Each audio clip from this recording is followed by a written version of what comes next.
বরিশালের আগুলঝাড়ায় মাঘী পূর্ণিমা উপলক্ষে আয়োজিত মেলা থেকে চাঁদা আদায়ের অভিযোগ উঠেছে নিরাপদ খাদ্য পরিদর্শকের অফিস সহায়কের বিরুদ্ধে। যদিও তিনি বলছেন পরিদর্শকের কথা মতোই তিনি টাকা তুলেছেন। অন্যদিকে পরিদর্শক দায়সারা জবাব দিয়ে চাইছেন অফিস সহায়ককে বদলি করতে। স্বপন দাসের তথ্য ছবিতে প্রতিবেদন। প্রতি বছর মাঘী পূর্ণিমা উপলক্ষে বরিশালের আগলঝাড়ার সরবারি গ্রামে স্বামী মনোহর গোস্বামী সেবাশ্রমে হয় সনাতনীদের ধর্মীয় সংকীর্তন মহোৎসব ও ৩ দিনের মেলা। কাগজে কলমে মেলা ৩ দিনের হলেও মেলা চলে আরও ২ থেকে ৩ দিন। এই উৎসবে দেশ বিদেশের হাজারো ভক্ত যোগ দেন।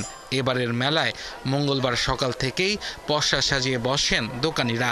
অভিযোগ উঠেছে মেলার খাবারের দোকান থেকে চাঁদা তুলেছেন উপজেলা নিরাপদ খাদ্য পরিদর্শকের অফিস সহায়ক আখিমনি। মেলা এটা ভয় দেয়, ঠিক আছে, মেলার টাকা তোলে। আমি অনুরোধ করছি ৩০০ টাকা নাও, না ৪০০। এই ৪০০ টাকা কইয়া ম্যাডাম আইছে, তারপর কি কইলো এ শোনা কি আয়োজকরা জানান প্রতি বছরই মেলা থেকে এভাবে টাকা তোলেন উপজেলা নিরাপদ খাদ্য পরিদর্শকের অফিসের লোকজন। এ নিয়ে আলোচনা সমালোচনা হলেও পরিস্থিতি বদলায়নি। স্যানিটারি অফিসার এবং এর সাথে কিছু মিষ্টির দোকানদার যুক্ত আছে, তারা এই কিছু টাকা চাঁদা উঠাইয়া একটা আত্মসাৎ করার প্রচেষ্টা চালাচ্ছে। চাঁদা নিচ্ছে এবং এখানে কোনো কমিটি বা আশ্রমের কাউকে জানায় নাই এবং এটা তো আশ্রমের বদনাম, এলাকার বদনাম। এদিকে অভিযুক্ত আখিমনি জানান নিরাপদ খাদ্য পরিদর্শকের কথাতেই তিনি এই চাঁদা তুলেছেন। আমার ভুলে গেছে, সরি, আর ভবিষ্যতে হবে না এরকম।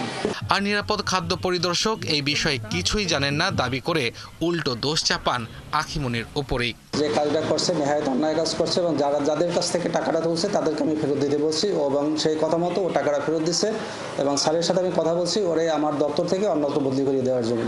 এ বিষয়ে উপজেলা নির্বাহী কর্মকর্তা বলছেন এইভাবে চাঁদা তোলার এখতিয়ার কারো নেই, তদন্ত করে ব্যবস্থা নেওয়ার আশ্বাস দেন তিনি।